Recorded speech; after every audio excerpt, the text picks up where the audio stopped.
deep in the heart of Texas. We're in the business of winning. Don't bet against me. I don't bet anyway. Lose your life. Hello, everyone. Michael Jordan fans are the best, and today we'll be talking about how Michael Jordan's teams match up against LeBron James' finals opponents. And today we have NMB Sports here yet again to take part in this. How you doing today? I'm doing good. Thanks for having me as always. Absolutely, absolutely. I'm curious. I'm not asking you to give anything away or anything like that. But do you think that this is kind of a close discussion, or do you think that one side actually is a lot stronger case of having better better opponents in general, or do you think, or how do you think it's going to end up? Is what I'm saying. Just like a better resume overall kind of thing. Yeah. How do you think that? Yeah. I think it's relatively close. I would say that beating Magic his first year, he was like second in MVP votes that year, and beating Malone and Stockton twice. I think the like level of all-time greats that Michael Jordan beat when he beat them, I think is a little better than LeBron's. If you wanted to kind of, I guess, nitpick and go like first round, second round, you wanted to do all that, I think it's really close in that regard, which I think most of the time it is, right? It's really kind of the conference finals and the finals where you kind of leave your mark in terms of making a legacy, right? So I think Jordan played, especially beating Malone and Stockton back to back, for me, I think seals Jordan having a slightly better sort of championship resume, minus the fact that he's won more than LeBron, right? But who he played. I think beating Malone and Stockton back to back is really, really impressive. More impressive than anyone LeBron has beaten or done, in my opinion. Absolutely. Me too. I want to go and I want to say hi to the chat. Jared K., you've been here talking with me for a bit. He says that LeBron's competition is better in the finals, hands down. I want to remind the chat, if you want to call in, if you've got something that you want to say, please call in and we'll debate it. We'll talk about it. We'll discuss it.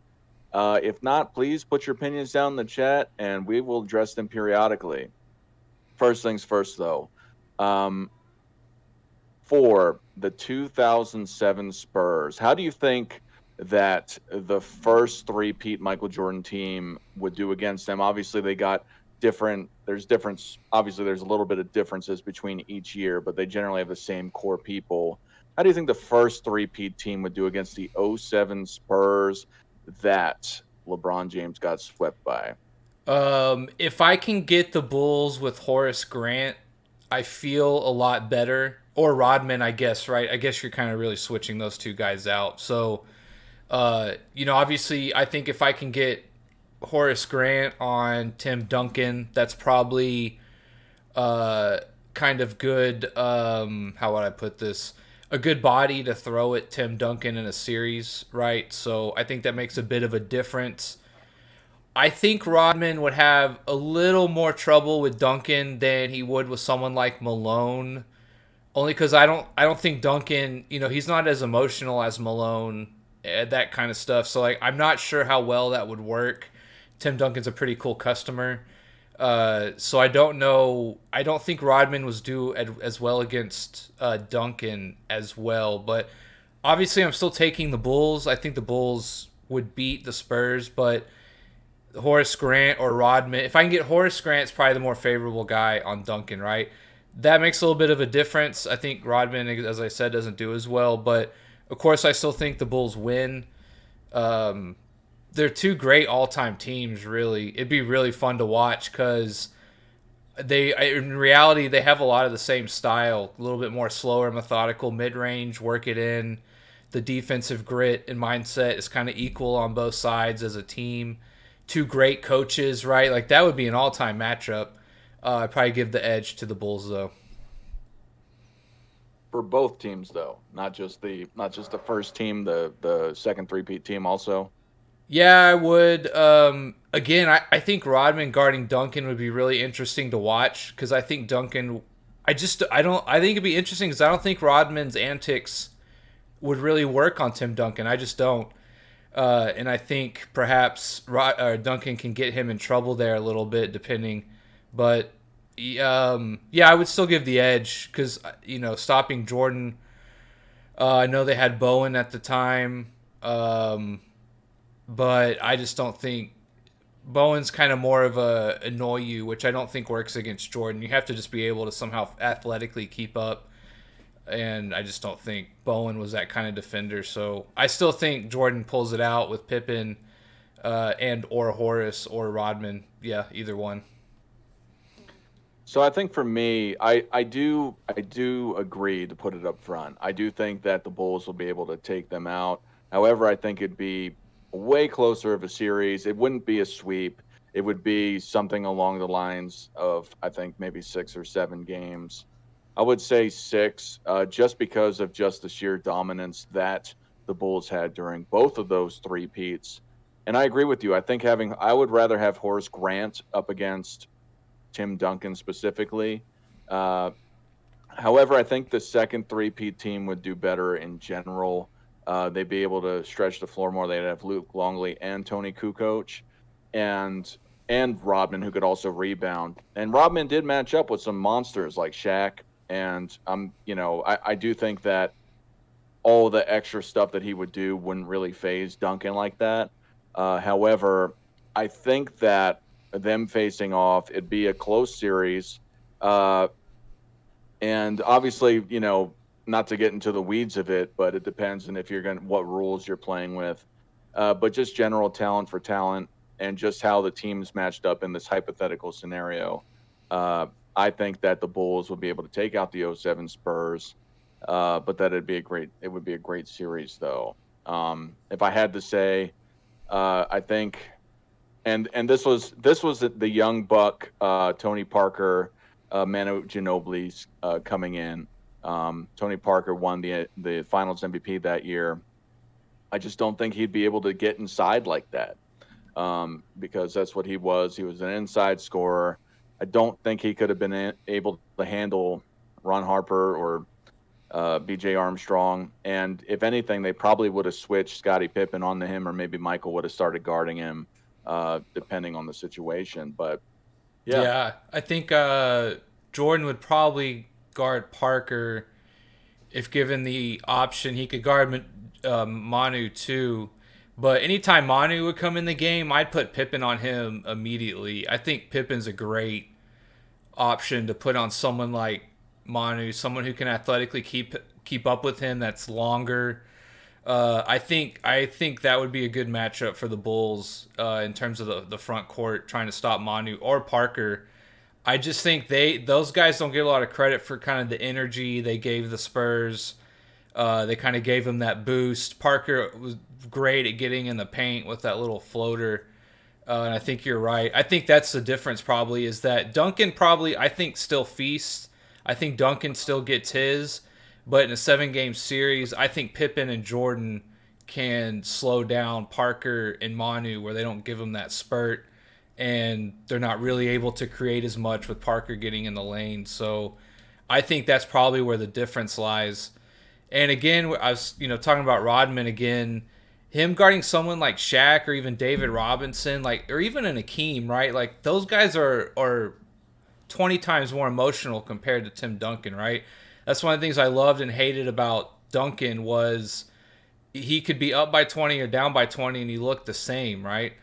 So that was always definitely a bonus he had or something he had that as an opponent I hated playing against.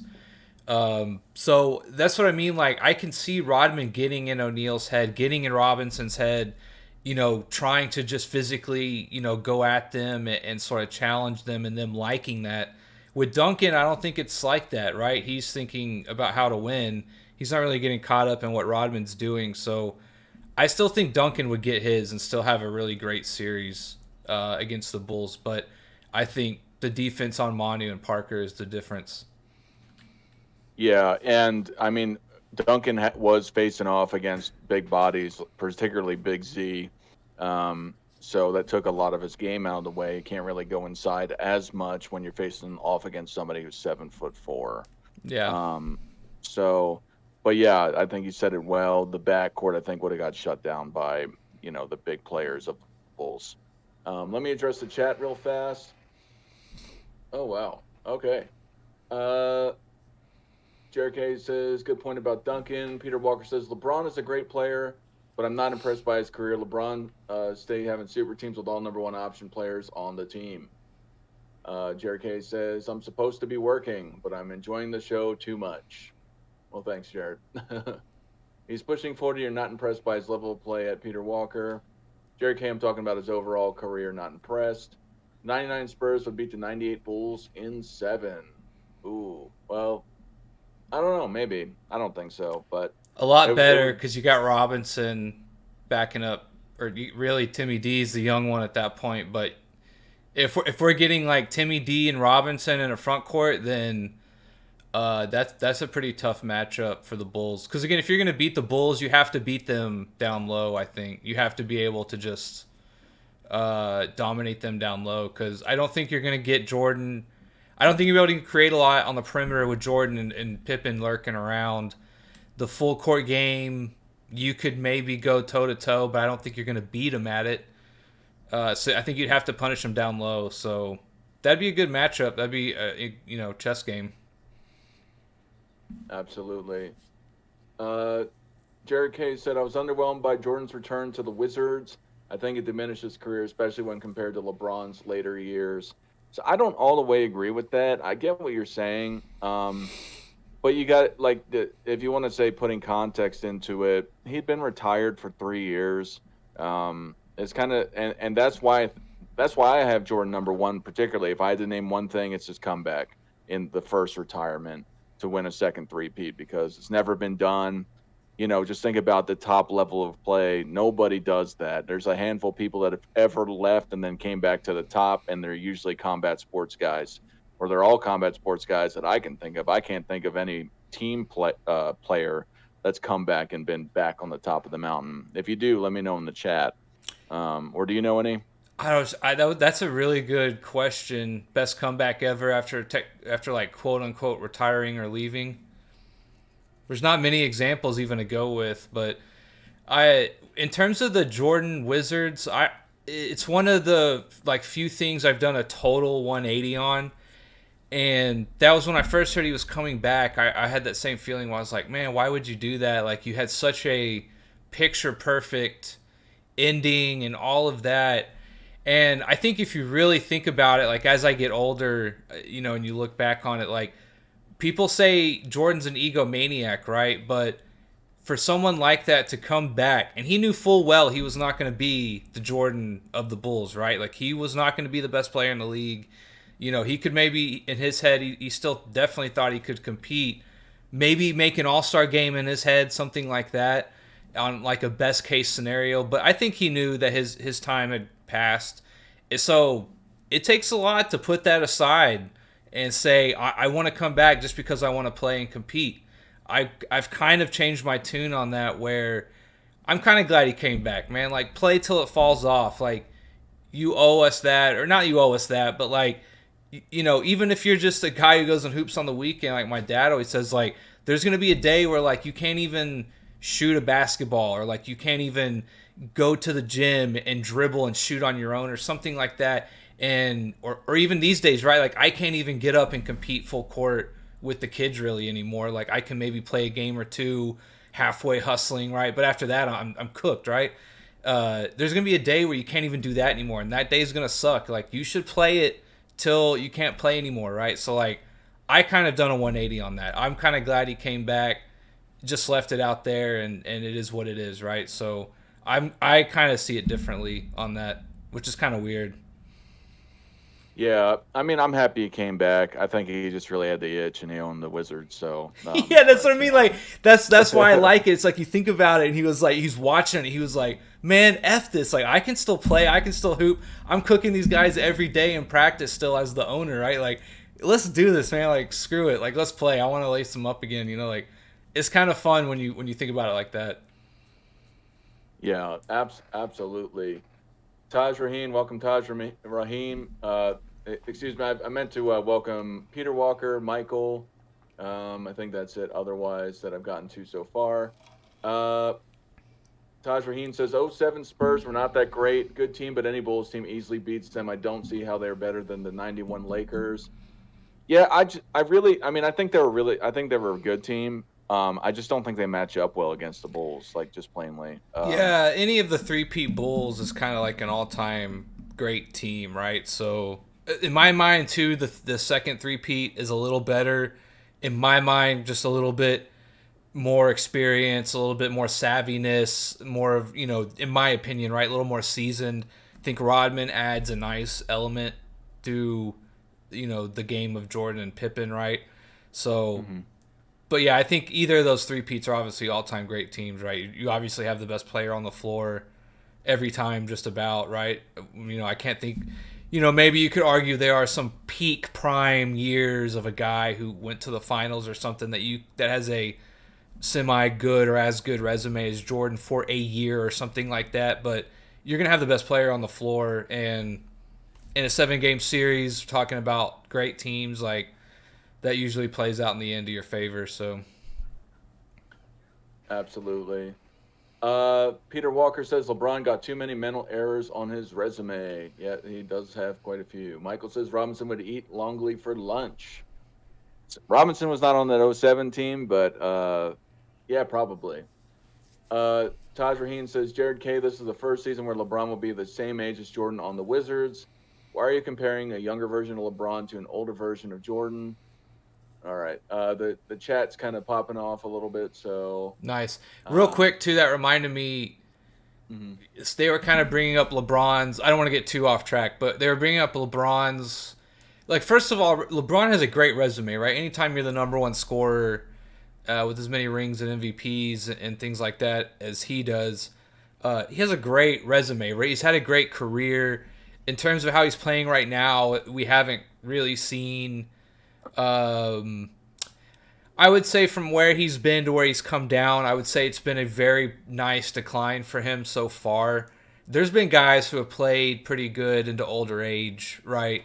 So I wouldn't say we haven't seen it before, but one of the things that separates me from, like, LeBron and Jordan, right? We talked about it, I think, where it just seemed like Jordan was just being himself, and it seems like everything's articulated with LeBron, like everything's thought out.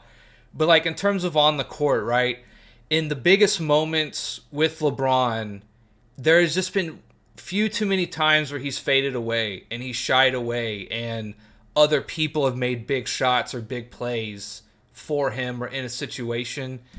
Just few too many times for me to like for him versus Jordan.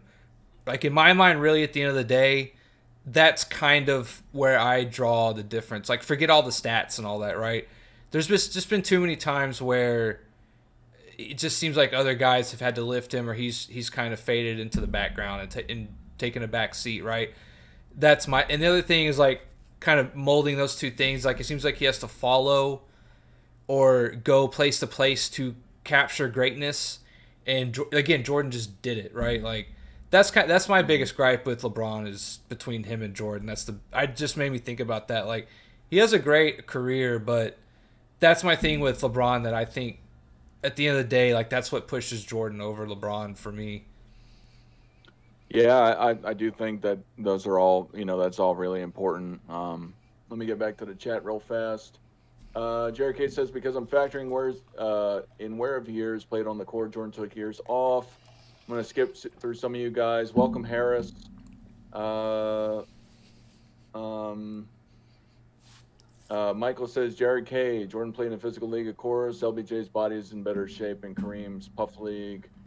Harris says, Peter Walker, I meant to say different eras, not the same. It's hard to compare two guys who played in the same era, but in my opinion, I believe LeBron was better than Kobe in his era. But let's get to the next team, your Dallas Mavericks. How do you think that these Bulls teams match up? Yeah, I think this one's probably, I hate to say it, but this one's probably the easiest one, right? Just one All-Star versus, arguably two or three. I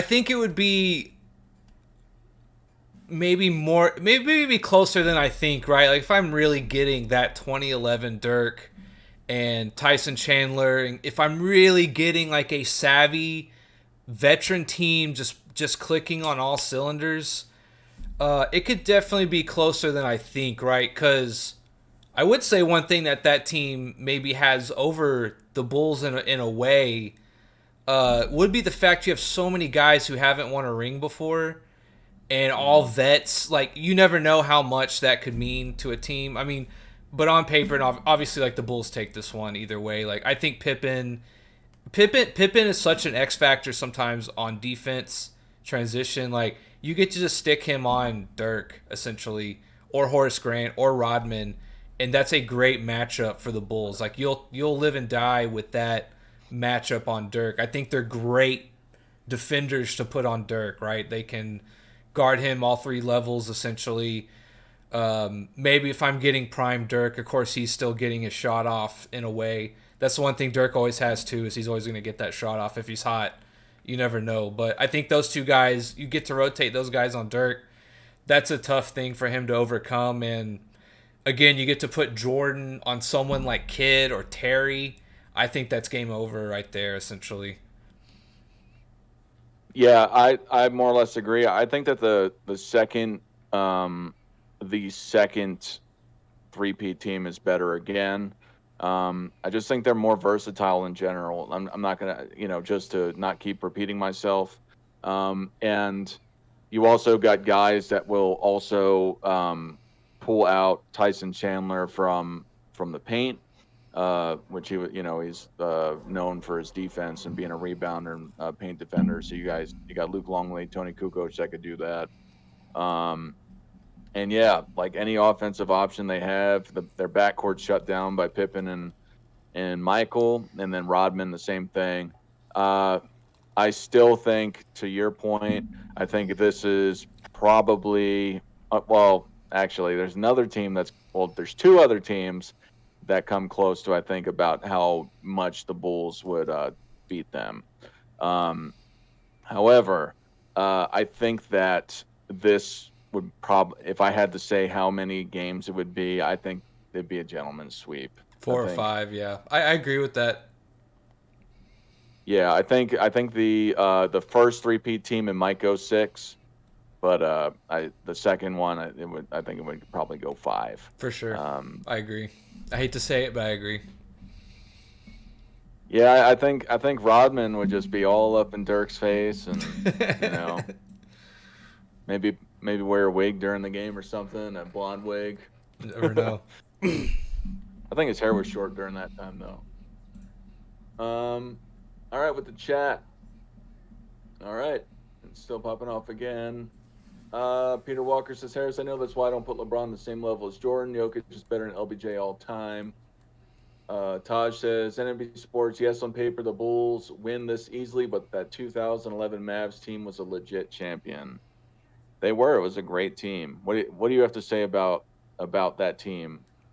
Yeah, I mean, it's so funny. So I'm wearing my Rangers shirt, as you can obviously see, right?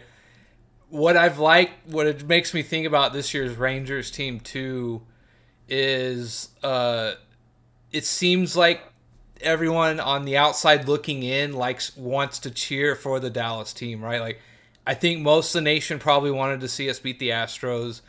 There is not a doubt in my mind that 75 to 90% of people outside Miami probably wanted to see the Mavericks beat them their first year, right? So that was easily probably the best part about it was Mavs. You kind of go from just a Mavs fan to you really feel like you're like on this roller coaster with the entire world in a weird way, or the USA, and you're kind of all finally cheering for your team. That was really cool about it. That like everyone in the sports world like loved it, right? They ate it up, upset, that kind of thing. Like, that was definitely the coolest thing about it. I mean, obviously my personal Dirk finally getting a ring and all that's easy, right? Like, that's kind of easy to say, but thinking back, it was like everyone wanted to see us win was probably the silver lining. That was the coolest thing. Biggest heel turn in NBA history, LeBron James. So Yeah. And we just came in like Captain America, and we're just like, we got you. Don't worry. So funny. I was so happy for that. Taj says 2011 Mavs were constructed kind of like a good 90s team. One star, solid role players, team chemistry stepped up in the right moments. Absolutely. It was a great team. Yeah, so I did a weird video about that. After the salary cap, right? You had in Jordan's era a lot of like 1-star, maybe 2-star teams, right? If you got lucky, absolutely lucky, right? And how, in my opinion, Jordan winning 6 rings made LeBron have to like go do something to start winning rings at the same age as Jordan, right? That's my opinion. I think ultimately what drove him to go do that was win rings to keep up with Jordan. That's ultimately why I think he went to Miami. And in my opinion, right, Jordan sort of started the super team in a weird way in terms of setting the bar so high that someone like LeBron would have to do what he did, and then the dominoes just fell from there. And as an example, right, I was doing my Rockets versus Mavericks championship debate. That year before the season, so the Mavericks are like the second greatest preseason odds to ever win, right? They're like plus 2,200. They're only like 6th or 7th preseason, though, with those odds, that big of a long shot.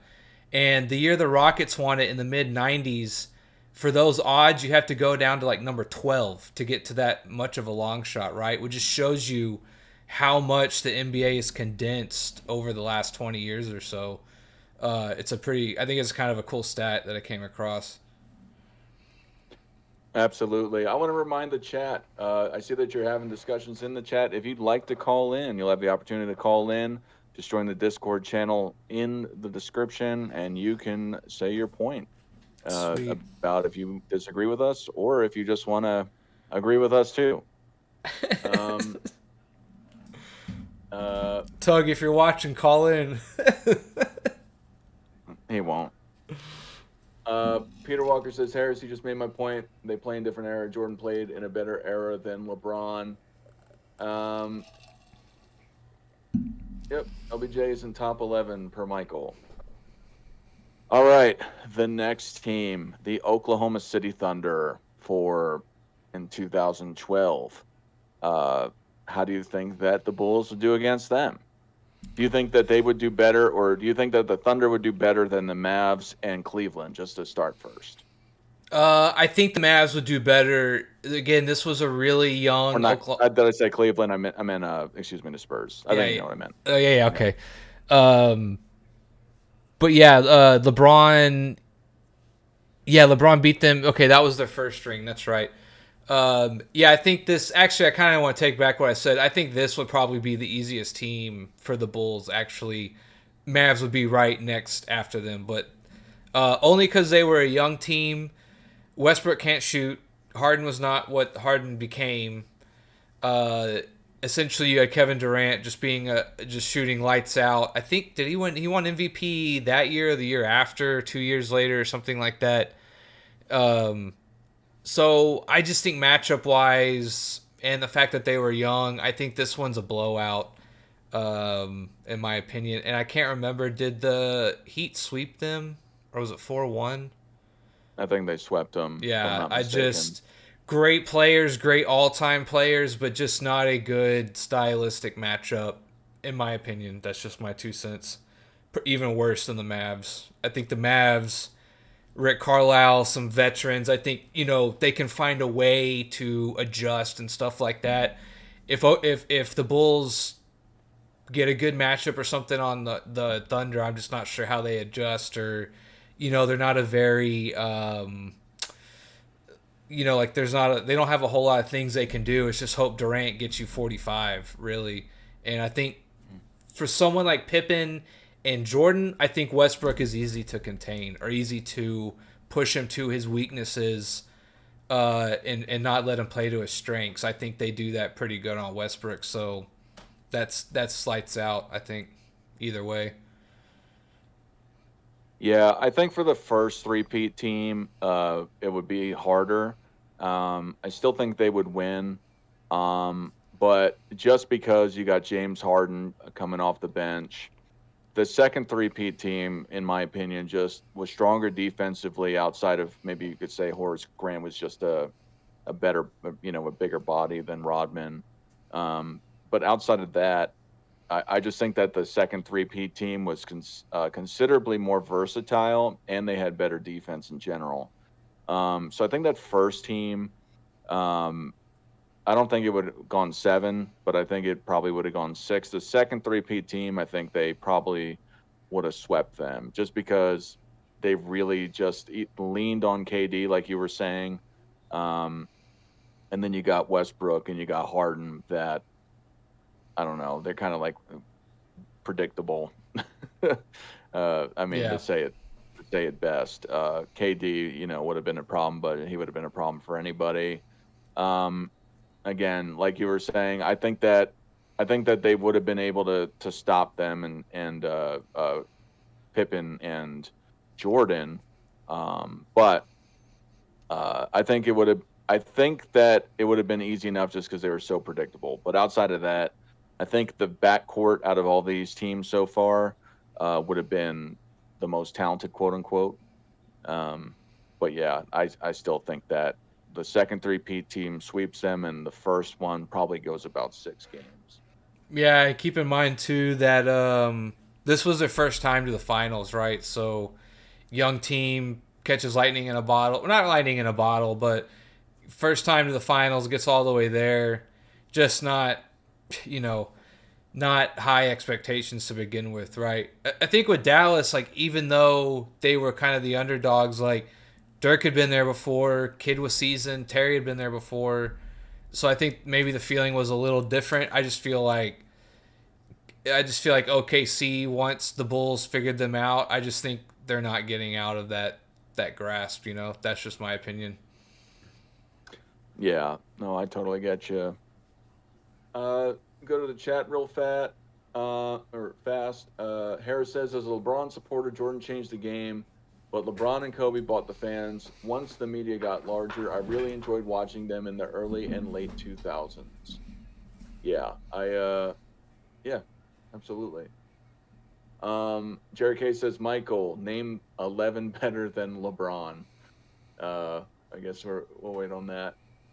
Michael says, MJ, Russell, Magic, Bird, Wilt, Kareem, Kobe, Duncan, Hakeem, and Moses Malone, and Dr. J. Harris says, I don't got Bill Russell in my top 5 for many reasons. He wasn't a score first kind of player. He's a great defender, but he had other players on his team who carry the offense. Russell's my number 2. And I won't go down that because that could be a show in itself.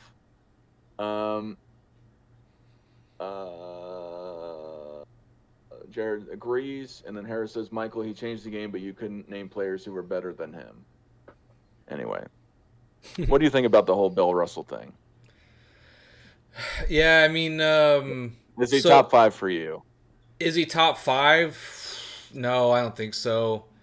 He's probably top 15. So, first of all, for me, like, I don't count the off the court stuff. A lot of people do, so you have to understand, like, I don't equate that. My whole thing, I just think his championships are a little inflated. That's my only knock on him, right? Like, he's probably knocking on top 10. But just, I don't want to be. I'm not an era hater, right? But this is just how I think. This is how I just break it down. Is that, there's only 8 to 10 teams or something for like 90% of his career. Those last 2 rings he won, I think there was like 12 and 13 teams respectively. He played with a lot of other Hall of Famers. Again, we're talking about an all-time list, right? If you ask me if Bill Russell could play today, I think he'd dominate today. I think he'd be athletically dominant today. Like, I'm not an era hater who's not one of these guys who says he couldn't play. It's just the way that people weight why Bill is so good. I just don't hold those things as high as them, right? The off the court stuff I don't count in terms of if making my ranking, right? I acknowledge it. I just don't put it in my basketball ranking, right? I'm just talking about on the court stuff. And the championships, I just think are a little inflated. So that's just my whole thing. Because this whole thing is rings, right? If you're gonna put him that high, it's because you value his rings and maybe what he did off the court. I just don't hold those things as heavy as everyone else does, right? But still an all-time GOAT, still could dominate and be a beast in the era. He was like second in the nation in the long jump or something and ran track. He was, like the dude was, again, like a freak. Like, I don't know how, I mean that in the nicest way, like Wilt Chamberlain kind of way. Like, people sleep on how just absolutely athletically crazy good he was, right? Like people, plumbers and all this crap or whatever. He would be the best athlete on the floor 9 times out of 10 in any era, in my opinion, right? So that's just my 2 cents on him, though. Again, I want to engage, but we got it. We got this subject. But in short, I disagree. But one thing that a lot of people say, oh, he couldn't play in today's league. You got to think about the pace of this era and that era. They're similar. A lot of people tried to discredit a lot of the things that he did because of his rebound numbers being inflated or whatever. He would have been a monster in today's age. But yeah, maybe because we've never debated. Maybe we could debate about Bill Russell one day. Yeah. I mean, that's just my all-time list, right? Like, I think he'd be good any era, right? So it's like I'm making an era argument, but I'm not. I don't really discount people because of the era they played in for the most part. This is one of those things where the era really matters for Bill's argument, right? And I guess the off the court stuff in that era really mattered, and the championships and how he won them and how he has so many, right? That really matters, right? So I just don't hold him as high as I get it. I totally get the argument, right? Like if you make those arguments and his rebounding, defensive, block numbers, and the awards he really would have won if they had it back in his day, all that stuff, right? He'd have a crazy resume probably, right? But just the era he played in with the limited amount of teams, the NBA was not this financial juggernaut that it was these days. Like odds were a lot higher back then. You go do something else than play basketball unless you were like really good. Bob Cousy said he almost started a driving instructor school, right, instead of going to the NBA. So it was a real thing, and I just feel like his championships are just slightly inflated. That's just kind of my biggest knock on him. I gotcha. Harris says Wilt was better than Russell in my opinion. Jared says a little inflated is generous, talking about Bill Russell's titles. Michael replies, LBJ's titles are inflated. Harris says, Michael, grow up. That's funny. And then he says, man up. Michael says LBJ plays against podcasters. Harris says, Michael, I don't think Kobe is better than LeBron because he won more accolades than Kobe in less years. Harris says, Michael, why don't you have Shaq in your top 10? Michael says Shaq never led the league in rebounds or blocks. Harris.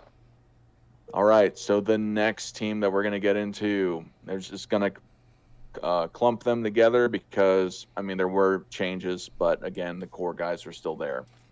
The 2013 and 2014 San Antonio Spurs. How do you think the Bulls teams would have matched up against them?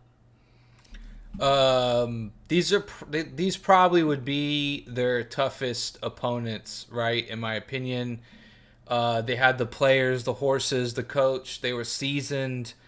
I really think this is probably their toughest matchup mentally, and in terms of the X's and O's on the court. So, I give the nod still to the Bulls, right? Kind of for many of the same reasons I said before. I think Duncan Feast. I don't think Rodman's as effective as people hope on him. But I think Pippen and Jordan, if you're going to tell me that in a 7-game series that at least 4 times out of 7, Pippen and Jordan can neutralize Tony Parker and Manu Ginobili, which I think they're more than capable of doing, right? If not even just beating them on an offensive front, right?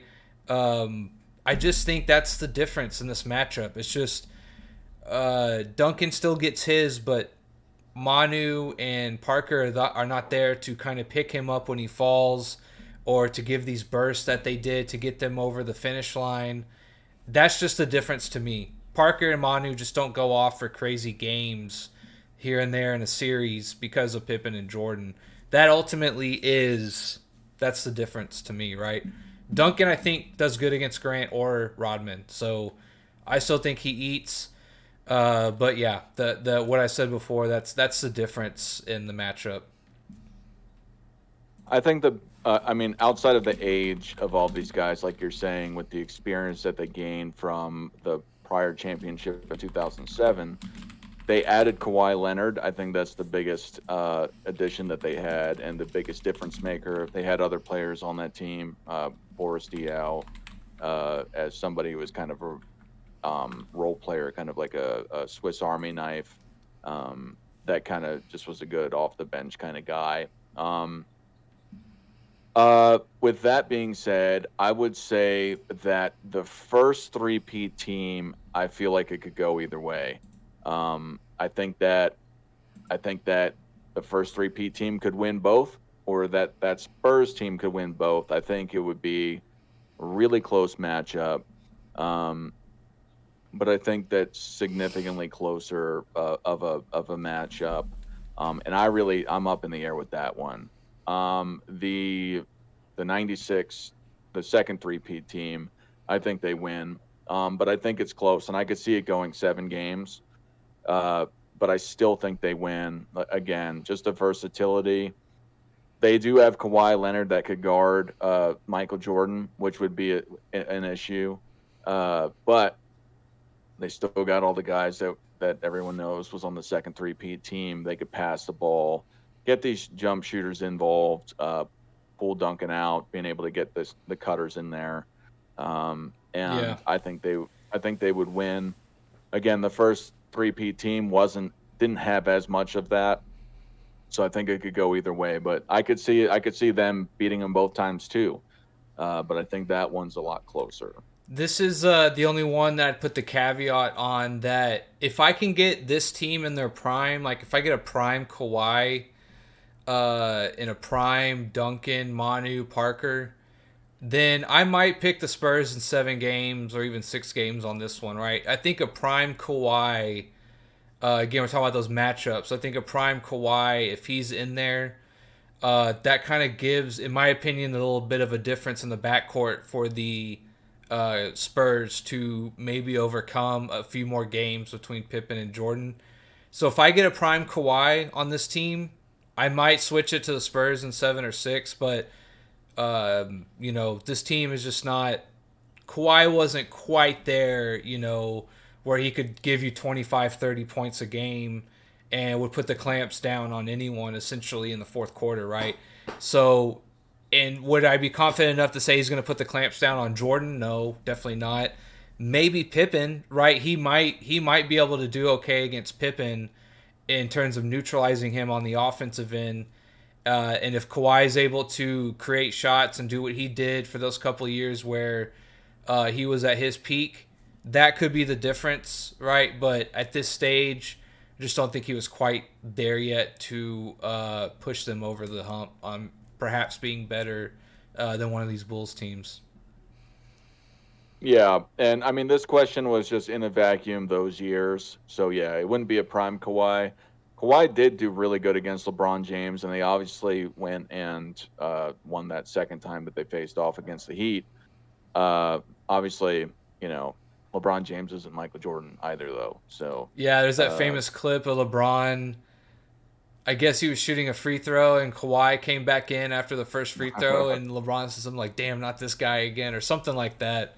So, yeah, he was definitely in his head. Absolutely. Michael says Bulls in 6. Jared K says, I think Shaq has a better argument than Malone. Harris said Shaq had led the league in the field goal percentage 10 times, highest in NBA history. At Michael. Michael replies, "That's great, Harris, but he never led the league in rebounds or blocks. He just repeated himself." I'm going to take a quick intermission. If you want to talk about something real fast, I will be right back. Yeah. So, yeah. Yeah, so I you have the floor, Nick. I have two things to talk about. First is, of course, your Rangers are in the World Series. That's number one. Appreciate all of your support and rooting for them in the coming series. In terms of the Shaq argument, right? I think Shaq is a great example of do you prefer peak or do you prefer like stats, longevity, accumulation, right? The whole thing that allures people to Shaq is for 3, 4, 5 years there, he was unstoppable, right?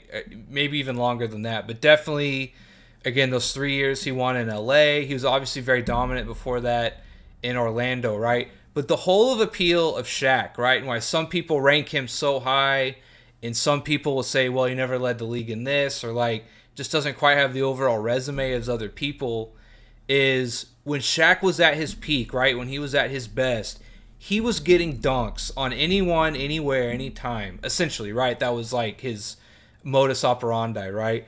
Of course, he had like a little baby hook, and he'd do other things, right? But in his prime, Shaq was getting the ball where he wanted, when he wanted, and no one could stop him. He was getting 25 points no matter what, and he was getting all of his shots from 2 to 3 feet in or a dunk, right? That's the whole appeal of Shaq to people, is that his peak, when he was at his absolute best, right? Kind of throw the resume out the window, but when he was at his absolute peak, it could be argued that Shaq was unstoppable, right? Like, no one could keep him from getting where he wanted to on the floor, which was a dunk. That's what he wanted. And he got it almost at will, it seemed like, for a few years there, right? That is I think he is a perfect case study of, do you look at like stats, resumes, you kind of pile everything up, the eye test, or do you want the peak, right? When guys were at their peaks and their best, Shaq was unlike anything we'd ever seen, right? He was just so unstoppable and just threw guys around. It was just crazy to watch, if you remember, right? So I think that's the whole argument with Shaq. If you guys are talking past each other, that's what I would say. It's probably one guy's over here thinking like, but man, when Shaq was at his best, like he just dunked on everybody at will. And the other guy's kind of saying, well, if I compare him to other great centers, it doesn't quite stack up, which both are true, right? So that's always been my take on Shaq. Absolutely. Michael says 3 consecutive Finals MVPs and 4 rings. Most dominant player ever at his peak, in my opinion. Maybe Wilt, arguably, but you knew exactly what he was going to do. It didn't matter. That's the argument, yeah. Michael says, or Jared says, Michael's just displaying his lack of NBA knowledge. Michael replies, Jared, you're low IQ. Haters in the chat. Michael replies, Jared, you're low IQ. Most dominant what? No rebound titles as a center. They go back and forth. And then Michael says, after Shaq, it was Duncan from 2003 to 2009. Let's get into the next team. And it's the Golden State Warriors, but I'm going to separate them between pre-Durant and post-Durant. Pre-Durant Warriors. How do you think the Chicago Bulls do against the pre-Durant So this is 14-15, right? Yep. And then the next year they got 15, Durant? It's 15-16. 15-16 was the first year they had Durant? No. 17 was the first year they had Durant. Okay. 14-15, the Cavaliers lost to the Warriors, right? Yep. That one? Mm-hmm. And then the next one they lost to the Warriors again, they won before Kevin Durant got there with that 73-9 team. Yeah, again, I think this is the whole. It's kind of funny because the Bulls are kind of this rare case study. I keep saying case study now and talking because I brought up Shaq, but the Bulls are kind of this rare team where even though they're very dominant in the 90s, which was a center-heavy league, they had Jordan and Pippen essentially controlling the perimeter, right?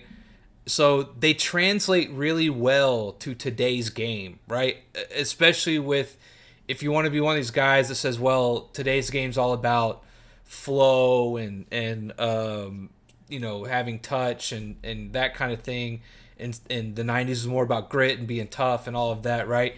I think it favors the Bulls a lot here, right? Pippen and Jordan versus Curry and Klay Thompson, right? And we're talking about those four guys, right? Out of those four guys, which have the best two-way games, right? And obviously Jordan's the best. Curry would be the worst, right? Because he'd definitely be the worst defensively. Thompson and Pippen could be a toss-up depending if Thompson's hitting threes, and before his injury he was a great defensive player, right? I think very underrated, but he was acknowledged as a great perimeter defender, right? You could maybe argue on any given night those two guys may be right, but Curry not being able to play defense, I think, is the killer here, because I think physicality is something that Jordan would just absolutely go to town on Curry. And if you want to put Thompson on Jordan, which I don't think is a good idea, Thompson's going to be spending a lot of energy on defense, which I don't think is preferable, right?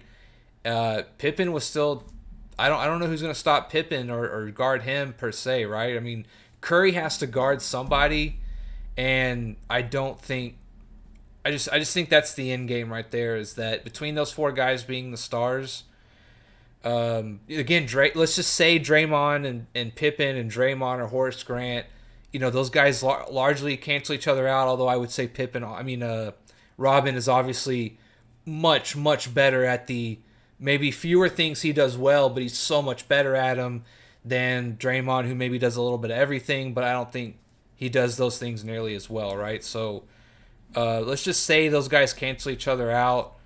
I just think at the end of the day, Curry's defense is a liability. And I think Jordan and Pippen, again, match up really well physically, athletically against Thompson and Curry. I just think that's the defense, again, with the Spurs, right? And Draymond's not going to make you pay on the offensive end to make a difference. So, I just think the two-headed defensive and offensive monster, although Pippen wasn't really an offensive monster, but that two-headed monster of being two great two-way players, especially defensively, I think is huge in matchups, which basketball is so much about matchups. I think those two guys being so good at defense really just takes a lot of these more modern teams out. A lot of their guys are guards, they're better players. I think that's the big difference with a lot of these Bull teams is they're going to take the best thing, your best one or two guys that you have, and they're going to take them away. And I think that's where they beat you. That's where you struggle. Now you're in deep water, and I think the Bulls can still do what they always did, right, on offense, right? So that's the difference for me. We'll get into Kevin Durant. That throws a whole other thing into it, but for these Golden State teams, I think that's easily the difference. Yeah, I think both Bulls teams win. I think that again, I think the first Bulls team has a little bit more trouble, but the second Bulls team, you could just go and you could put, I would put Grant on what do you call it? Draymond Green, and I think the two other guys would shut down their biggest scorers, Jordan and Pippen. I don't think it's even close. And then in the second team, it's not even close. I think the second team would probably beat them. I think the second team would beat them in 5. I think the first team would be 5 or 6, if I had to say.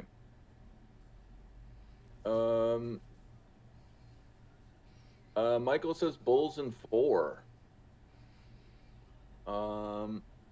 Harris says, get out of here, Michael. Liar. Tim Duncan wasn't the best in 2007. Jared says, without Shaq, Kobe doesn't have those titles. Harris says 2006, 2009, it was LeBron and Kobe. 2005, it was Kobe. Jared K. Duncan. This guy's just making stuff up. Michael doesn't know that. Jared says, Michael doesn't know the difference between his butt and a hole in the ground. This is another word. So Harris funny. says, Michael, you're out of here. Harris says, Michael, you're out of your mind. Shaq got big and lazy, and he lost his confidence after that. And yeah, his career fell off. Jared said, big man didn't have the work ethic. Harris said, correct, Jared K. Yeah. I mean, I'm a Duncan fan. I always like it. Could you say that Kobe had better years in the late 2000s? Sure. I think in general, Duncan was better, though. I mean, you got to think. I mean, in the beginning, Kobe had gone and did the three-peat with Shaq, and then he was the leader of the team in 2008 and 2000, or excuse me, 2009 and 2010. But Duncan had won in 2003, 2005, and 2007. So I would say Duncan probably was better in the middle 2000s, and I think he was better than Kobe in the early 2000s and late 90s. So I think the torch in respect to who was better, I wouldn't say it was a torch anyway, because people didn't care about Duncan like that in respect to his popularity and his impact on basketball culture. But I think Kobe got better at the end of the 2000s. Do you agree with that, or? That's such a tough one, man. I think Kobe maybe has the higher ultimate absolute ceiling, right, in terms of what he could do on the offensive end. And people forget Kobe was a great defender, one of the best when he wanted to be, right? It's kind of hard to expend so much energy on the offensive end all the time and the defensive end, right? But that's what made him different. But I do think Tim Duncan probably plays a little bit better in a system with the team. He's a little more efficient. You know, I don't know how you'd want to put that if maybe Kobe didn't quite play in the same sort of system or in the same environment and franchise and all that kind of stuff, right? Man, but that's such a tough one. That's really just pick what you like, what you want in a team, right? So again, I think on any given night, Kobe could beat anybody. So, you know, there's that, but team player operating in playing within a flow of a game with other players, making them a little better. You know, I think definitely a little more efficient. You know, smarter shots, that kind of stuff. I think Duncan was a little better than that, but that's just kind of pick your preference, really. Yeah, absolutely. If you pick one or the other, it's not crazy. You know, there's reasons to pick one over the other. Yeah, they're both right up there. Very comparable. Played like two different positions, you know, but sort of very comparable, like resumes at the end, in a way. Absolutely. If you're just coming into the chat and you'd like to call in, please join the Discord channel. You're welcome to call in and talk about. We're talking about right now how Michael Jordan's teams would match up against LeBron's opponents. If you disagree with anything you'd like to call in, please call in. Otherwise, you're welcome to keep commenting in the chat. Jerry K says, love Duncan. Javier Mendoza, I'm from Ohio. I burned LeBron's jersey when he left our team in 2010. When he won us a ring, I copped another jersey. I guess, you know. It's okay, man. It happens to the best of us, bro. If Dirk ever left us like that, I don't know how I would feel. And then if he came back, I know I'd take him back with open arms, no question. Michael says Duncan was a better teammate than Kobe Bryant. Javier says, I've watched LeBron since the start of his career. He's a really humble guy in real life, but he doesn't get treated like a nice guy. People treat him like a villain. The decision made him the biggest villain of all time in the NBA, in my opinion. Yeah, we talked about this. Also, it was one thing I wanted to make clear last stream is, you know, I love to hate LeBron, but I acknowledge that, like, off the court, the guy seems like he keeps his nose clean, whether he really does that or not. I don't know. But for someone like him to do that and have as clean a record as he does under the spotlight he's in is he needs to be commended for that. I think more than people like. I like to hate him in a basketball sports sense, right? But as a person, again, I disagree or I don't really care for some of his opinions, right? That's just me. I just don't like to mix the two, right? Not that I hate him for it or anything like that, right? But seems to be a good dad, number one. He's still with the same girl, I think, since I don't know all about that, but it seems to be. it's like he seems to be a good guy. Like it's hard to actually hate him. As much as I like to root against him, I would love to have him on my team any day of the week. Maybe not now, he's past his prime, right? But even as much as I hated him back in the day, if there was ever a chance he could come to Dallas, I would say in a heartbeat, absolutely, 100%. You know what I mean? Like, I definitely don't like those people who, like, oh, I hate this guy. And it's like, these are just people too, right? They just happen to play a sport in $1 billion franchise or whatever, right? Yeah, it's a little different, but like, there's things to hate people over, and then there's things to hate people over, right? And LeBron's not one of those guys. Except for leaving Cleveland, but no. Yeah. But I'm not from Cleveland, right? So like, to me, I'm just watching, Yeah, and I mean, like you're saying, I agree with that. There were talks that he was going to come to Philly. I wanted that to happen. Never happened. How could he do this? He should have came to Dallas. It's kind of like that. Yeah. Welcome, Chris Raba, and I don't think I said welcome, Javier, but welcome. Chris Raba says that one right there made me the greatest of all time. Very humble. Yeah. See, I don't like that stuff. He's a bit narcissistic, but I don't hate him, Yeah. Jared said I was talking about Duncan coming in with an anti-LeBron agenda. Michael says, only time I judged LeBron James as a person was when he simped for China. Yeah, see, I don't like that either, but, does that make him like a horrible person, Like, he obviously got a call from the NBA, like many stars and other players did. And they got the talking points, and they, that's just running a business. I don't like it, but that's just kind of what it is. Absolutely. Now, the one with the most contentious argument, the Chicago Bulls versus the Kevin Durant Warriors. What's your thoughts on them? Who comes out on top? Yeah, so I kind of said earlier that if I could do a what if with the Spurs and I get a prime Kawhi, I think that's my favorite. But of the teams they actually played and, actually I can talk about, this one's definitely the most interesting, right? So Kevin Durant obviously is the big difference here. What's tough with this is that you would think between Clay, Curry, and Durant, right? Jordan and Pippen, unfortunately, can't guard all three. It's kind of... So, this is a really tough one. I thought about this one for a while.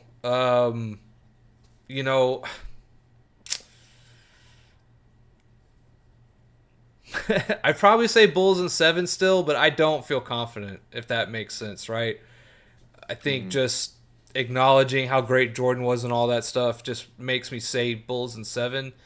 This one, unfortunately, matchup-wise, 3 guards, right?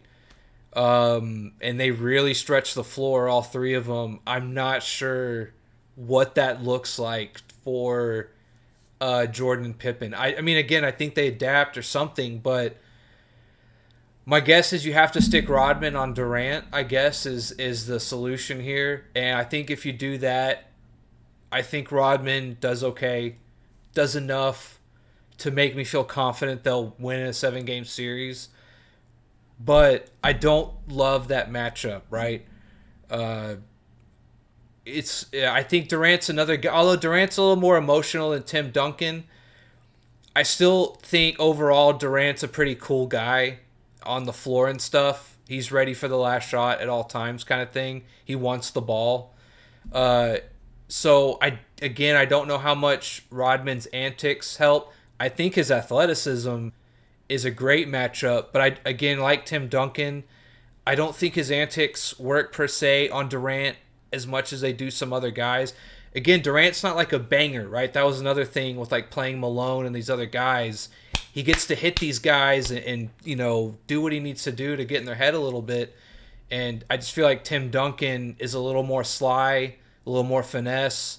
Same with Kevin Durant. I don't think that works quite as well. But I think Rodman can do good enough to make me feel like the Bulls get it done in 7. The first three-peat team, I don't think Horace Grant can do that as good as Rodman, and I feel it's a toss-up, to be honest with you, on the first three-peat. Yeah, I think that, and I pretty much what you said with the second three-peat team. I more or less agree with it. For the first three-peat team, I'm sorry to say, I think that they don't win in general. Like I think that I think that if anything, they win in a game seven. But that I think more often than not that team would beat the first three-peat team. I just don't think they were as versatile, as defensive. I just don't think they'd be able to pull it off. I mean, And they this could, but and this Warriors team, minus Kevin Durant, although Durant's been to a finals, and he himself is, I think, more than ready for the spotlight. Right? I don't think being in the finals affects Durant or not. This is a pretty seasoned Warriors team, right? Like they've been through some battles by now. They're clicking. They're gelling. They're rolling too. I think that first three-peat team, I'm not sure they get it done. I feel a lot better about the second one. I think they edge it out, but yeah, I don't think that first three-peat team, if you run it out 100 times, right? I think maybe the Warriors get them over 50% of the time, right? So the second three-peat team. But I just wanted to add some things on having Ron Harper there. I'd probably put Ron Harper on Steph, or no, I'd probably put, I don't know, but that's one guy to think of. I don't think I would. I think I'd probably put Pippen on Durant, and then I would keep Rodman on Draymond, and just have him harass him because was essentially the point guard. But he I was like big. that. I'd have him jump again, like just try to bother him. Just really, they would just go off on each other. I think it'd be super entertaining to watch. It would just be tech after tech. Who would get kicked out of the series first? You And they know, both like to kick people, so I think it'd be wildly entertaining if they matched up against each other. I'd probably stick Pippen on Durant. Jordan, I guess I'd put him on Curry, and then have Ron Harper go on Thompson. I was Um, thinking Curry, Thompson probably runs around a little more, like on the baseline, so like full court, every inch of the floor, right? More so than Curry. So I hmm. probably put Harper on Thompson, just so I keep Jordan as fresh as possible, or limit him having to expend so much energy on defense, right? I probably put Hmm. Harper on Thompson and just say, stay in his pocket, man. Like just stay on him as good best you can. Yeah, and I mean Steph Curry does go all like I think it would be more tiring to cover Curry because I mean Klay Thompson I think generally is more versatile, but Curry's just was nonstop running, just off the ball all the Yeah, he time, and does then that he a could lot too, I whatever. suppose. But he's not, he'll do that little floater, but he's not going to do a baseline dunk or anything like that. You know what I mean? So, um, for that aspect of it, getting up high in respect to that, uh, that ain't going to happen in regards to that. But with that team, though, I do think it's still a toss up, but I do favor that Bulls team. I think it could go either way, but I could see it either going 6 or 7, depending on how like the Warriors could win it. But I think that they would have a good chance of winning it in 6, uh, especially for particularly with Jordan and Pippen, because again, we're not talking a specific year or anything like that. They had already had at least 3 championships before that, so which was less than the Warriors at the time. So they knew it, and whatever. That's just another dynamic. I won't go down that rabbit hole, but I do think that they win more often than not, but they could lose too. It would be a great matchup. I particularly would be most entertained, like I said before, about Rodman and Draymond Green. But yeah, welcome RC. I see you've come in the chat. Javier says I saw a comment earlier saying LeBron is not top 500. It made me laugh a bit, but I replied to his comment and said, "You mad, bro?" I didn't see that one. Yeah, obviously I didn't. that's crazy. Michael says Bulls in 7. Jared says these guys hate on LeBron like Universe hates on MJ. Yeah, I don't really get that when people do that. Like I said this on the last live stream. I don't think it's going to happen, but I would love if LeBron wins another championship. It just adds to fuel to the fire about the discussion. And I also am just generally a LeBron fan. I just don't think he's as good as Michael. It's just as simple as that. Michael says Durant would have a hard time with Pippen guarding him. Javier says, I was worried for the dude who made that comment. I had to make sure he was all right. Just ask Universe if he's all right, if he hasn't blocked you. On a sidebar, since he's been brought up a couple times, like his page seems rather dead lately, and the what if he just unblocked all the guys he blocked? If we just have this massive resurgence of people coming back to his show. Well, you If they definitely ever get more wanted to come back. interaction, that's for sure. Yeah, so yeah, like me and my friends were actually talking about this the other day. Like, we got this whole thing going where once we pass him in subs, we're gonna like pop a cheap bottle of champagne and stream it. But yeah, like that we were talking about the other day. It's like he's kind of tapped out. Like, this is what I mean, where it's just a shtick, and he doesn't even do the shtick like that well, right? Like, if you really want to have a popular page, which he brags about all the time and whatnot, you know what I mean? Like, you would feed into the trolls or people like me more, right? Like, people like me would be driving up more interaction and engagement from people, but you just post the same thing over and over. It's just these couple minute articles or interviews of usually Hall of Famers talking about this or that, usually Michael Jordan or Larry Bird or something. Very low effort, nothing you can't find anywhere else. And then his live streams are just him blocking and not addressing anyone and talking in circles and being rude. And it's just kind of like it just seems tapped out to me. Like, I'm not sure where else he's going to get any more engagement from, right? Or anything like that. Yeah, absolutely. RC says, wait, Cliff Livingston was part of the first three-peat. I'm so lost. Oh, RC says put Cliff Livingston on Steph. Now that was high-level cap. Michael says, I hope the Lakers win again. I'm a Lakers fan. RC says, Yuji's page is like Zombieland. Actually, another sidebar. He made this video about the last 4 members on his page, and I looked at one of the comments, and they said this is like a horror film, just the way the production went of the video. The Four Horsemen or whatever. Yeah, I saw that, and I was like, Yeah. what the hell is this? I didn't even get it. They're 4 members of his? Yeah, they're just members on his page that, So, but that was, and he's like, oh, I've had many pages. This page has been deleted 3 times. They said many members, but there's only 4 left, and it's these guys. But then, like, the music's really weird. Yeah, it's like I remember. The background's Yeah, like it was forest. weird. Yeah. But the comment just killed me. He's like, this is out of a horror film. Yeah, yeah. Michael says Tug is the Jared Fogle of YouTube. RC says copy and paste and waste. Jared says laughing aloud, I'm dead.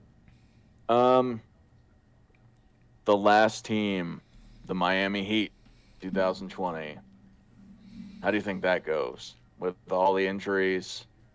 The team that nobody gives credit for LeBron beating. Yeah. Which I disagree with. I mean, they got to the finals and he won. I personally don't understand the argument that one doesn't count.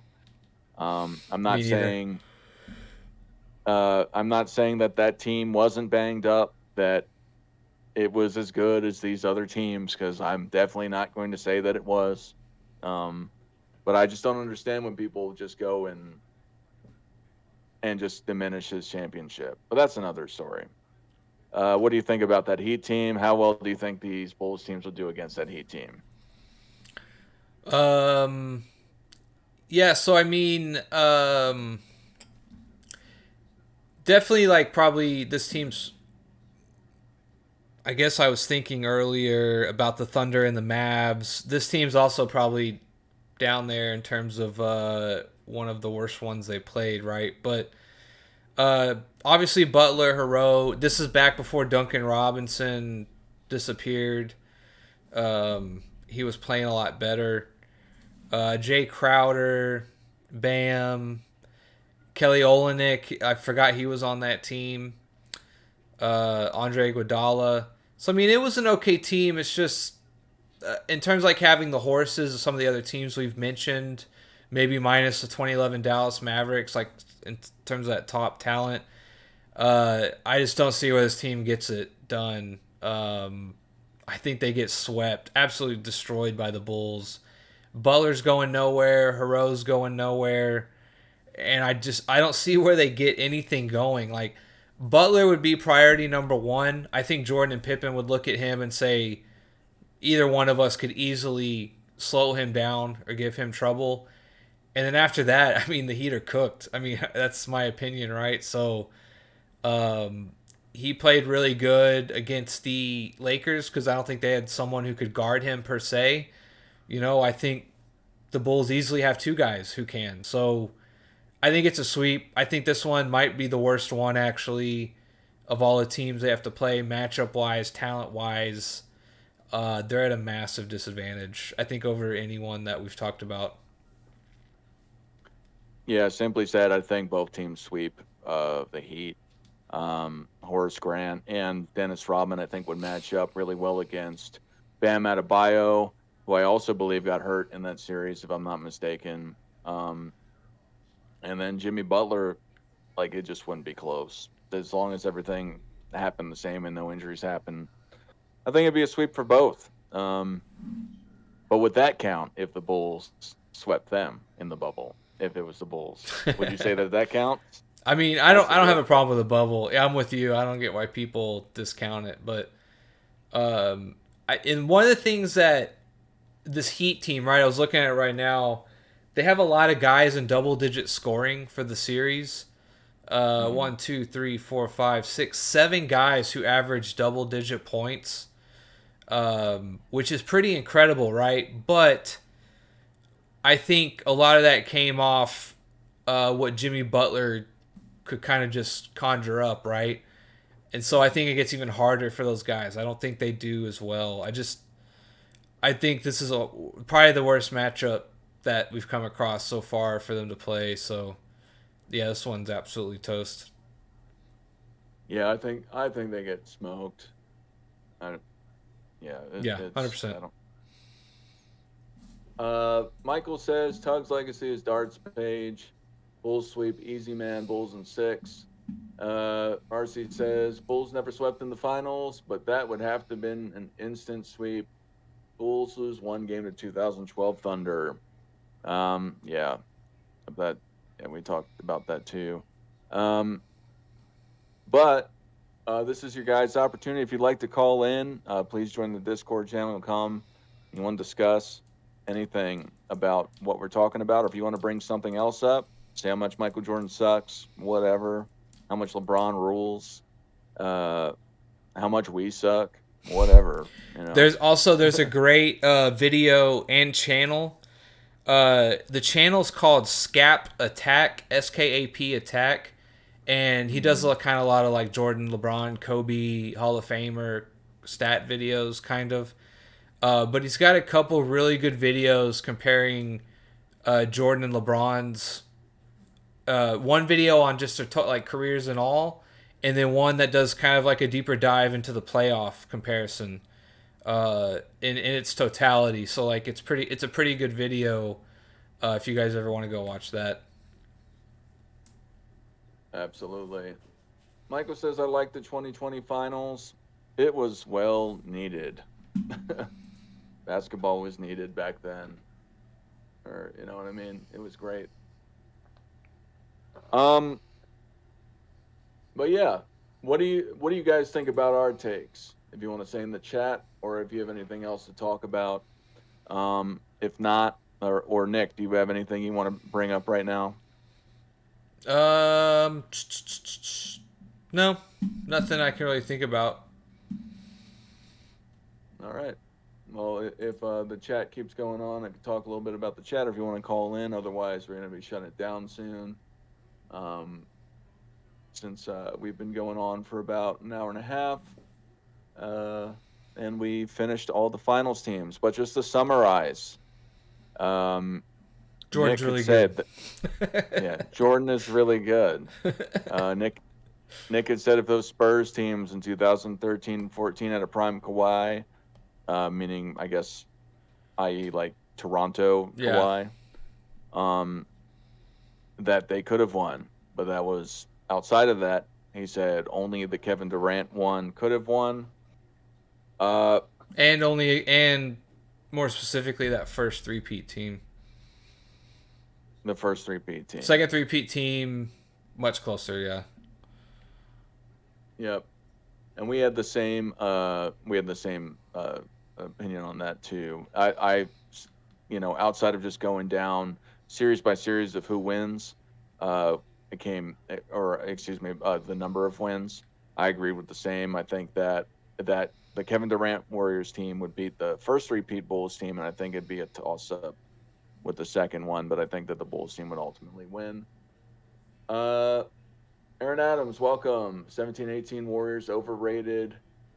Michael says, how would Dallas winning in 2006 change Dirk's legacy? Aaron Adams, same team who almost lost to the Rockets. But yeah, what do you say about that? How would Dallas winning in 2006 change Dirk's legacy? Aaron Adams, if you'd like to call in, I know that you've called in before. You can join the Discord channel and call in if you're interested in doing that, or anybody else in the chat. That's So how would 2006? Yeah, that's a good question. However,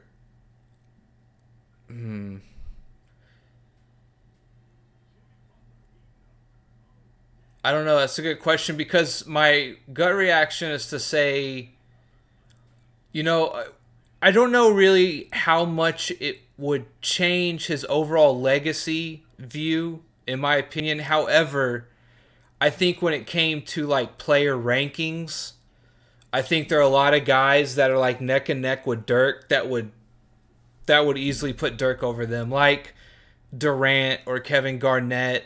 Like I think that second ring would maybe catapult him above like 5 to 8 players, a Moses Malone maybe, like that kind of thing.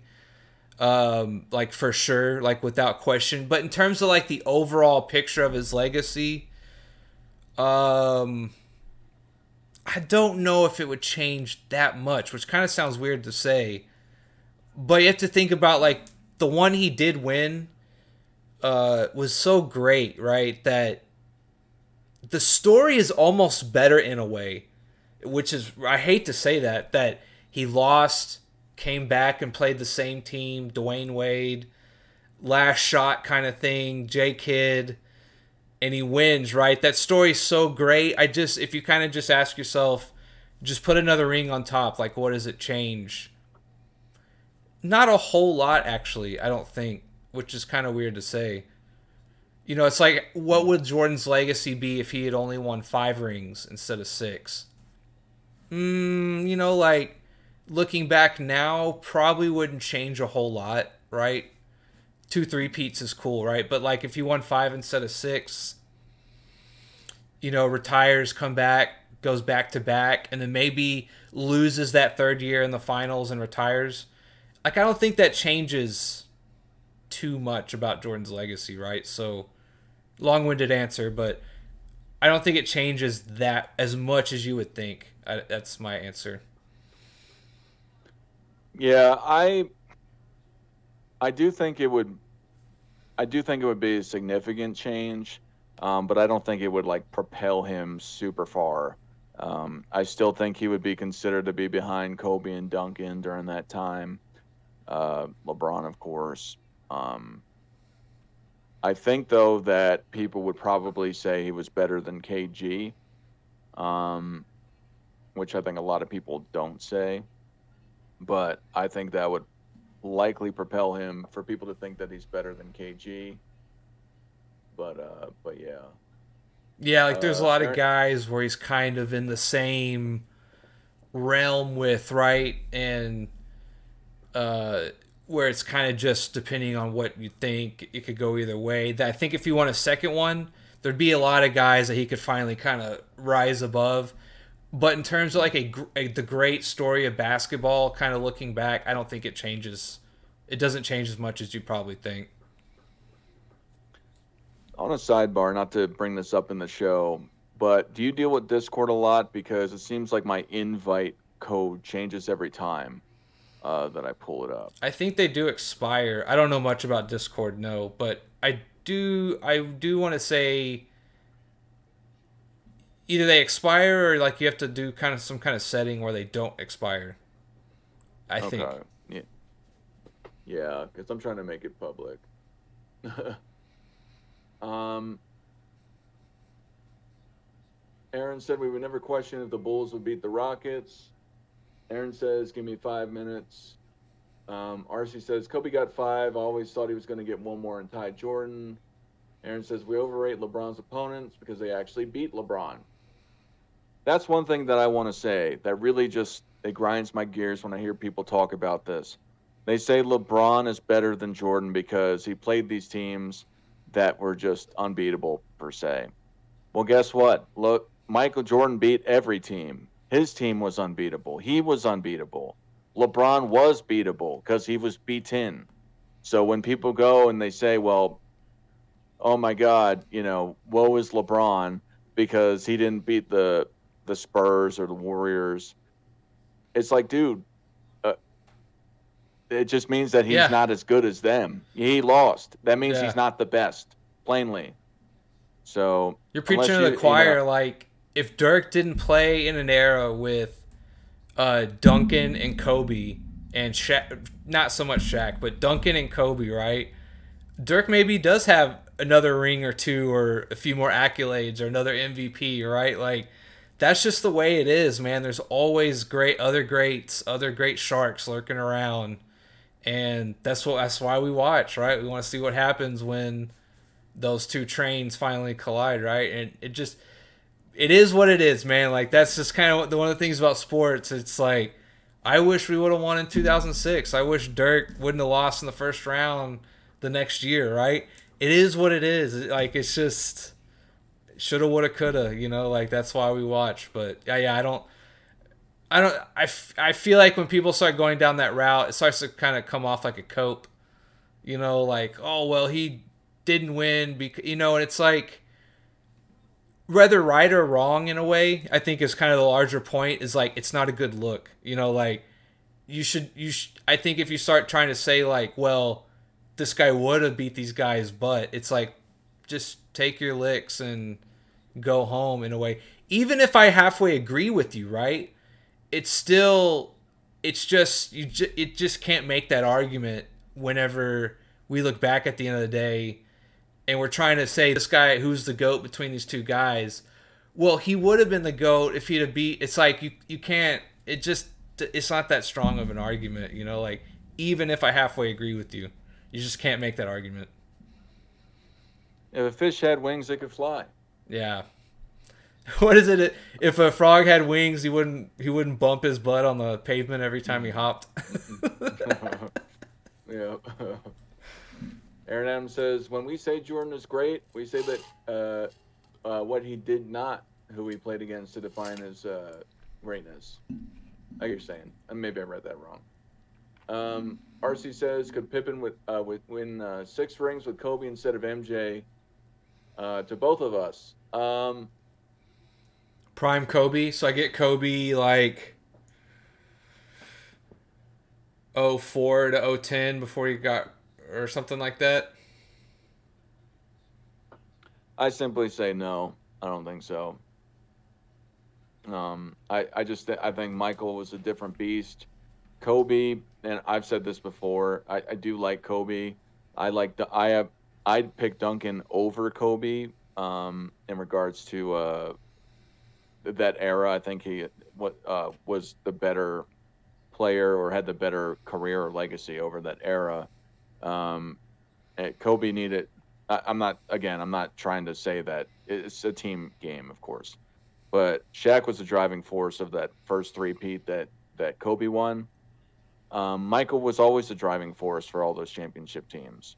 So that's the thing with me. I don't think it would have worked out as well. Could they have won championships together? Sure. I just don't think it would have been the same like that. I don't think it would have been two three-peats. What do you think? Yeah, I mean, my whole thing, like when it comes to Kobe versus Jordan, I think uh, Kobe sometimes settled for difficult shots in a way. Like I think sometimes it compared to Jordan, right? Jordan wanted to get to a spot, or he had a certain kind of thing he wanted to do to beat you, or he was always kind of adjusting or something like that. It just felt like Jordan always wanted to sort of like impose his will and get to a spot. And sometimes it felt like Kobe wanted to hit that shot on you that maybe looked good, but he only shot 25%, or a bad percentage of that shot. It was a highly difficult shot, and Kobe would be like, "Yeah, I can hit that." Whereas Jordan might say, "Yeah, I can hit that, but this is the shot I want here," right? Like I just feel like Kobe's, again, I'm nitpicking here, right? But like I feel like Kobe sometimes settled for more difficult shots than Jordan trying to kind of impose his will on the defense a little more, right? Like I think it's easier to maybe take Kobe out of a game or two for a series than Jordan is kind of where I'm kind of leading with that thought. It's a little easier, I think, to scheme for Kobe or contain Kobe a little more or to get him to settle for a hard shot than Jordan, who I think would just relentlessly want to get to where he wanted to go, kind of thing. Yep, I agree.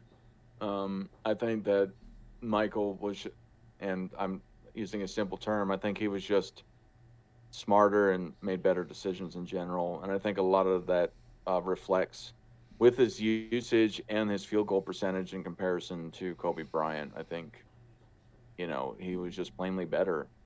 Um, at I don't want to say everything, but mostly everything. Yeah, You and know what like I when mean?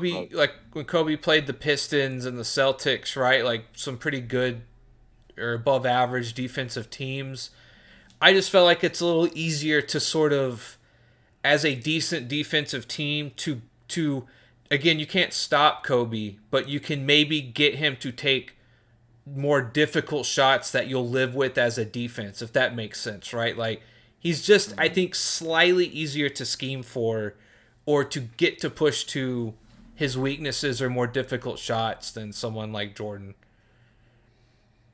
Yeah, no, I totally agree with that. Michael says I'll have Dirk over KG because he led a team to a ring.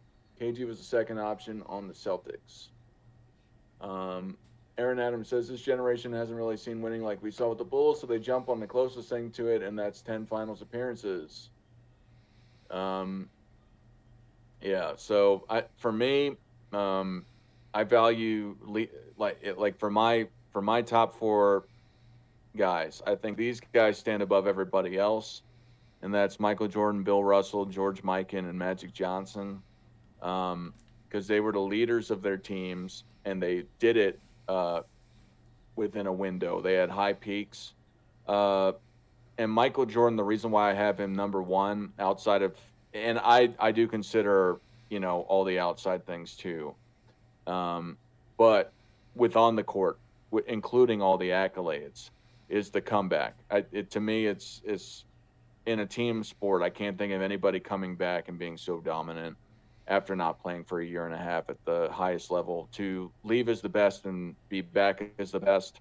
And like I said, outside of combat sports like Muhammad Ali or John Jones or guys like that, George Foreman, it doesn't happen in team sports. So that's why I have him number one specifically. And he was my childhood hero too. So Yeah. I was just thinking, yeah, you mentioned guys who left and came back. There's probably a lot of good World War II stories, I bet. I was just thinking of one with Ted Williams or Lou Gehrig. I can't remember. I want to say it was Ted Williams who went to World War II. He was a fighter pilot. But he came back one game and he was throwing or something like that. He was batting. That's right. Ted Williams was a good batter, and the guy was warming up and throwing to him, and he goes, "The pitcher mound is off by like." I think he said like less than 6 inches or something like that. He's like, but the pitcher mound's off. Just came back from duty, like just came back from war, and like people kind of brushed him off, just thinking he was joking, and then he had to get. He's like serious. He's like, no, I think it's seriously off, and they walked out and measured it, and it was off by like 4 inches or something like that. You know what I mean? Just and he also dominated when he came back, but yeah, he just talked about funny comeback stories. That one just popped into my head. Yeah. Yeah, and I don't really know too much about baseball stories, but yeah, I guess with World War II or big events like that. But yeah, I mean, I'm not saying I've heard of Ted Williams, and I'm not a huge baseball guy. I know who Lou Gehrig is, but I would still think Michael Jordan is still probably bigger than them. Oh yeah, Total. bigger than for sure. I was thinking about comebacks, and then guys going to war came into my head, and then obviously that's mainly baseball back in the day, but.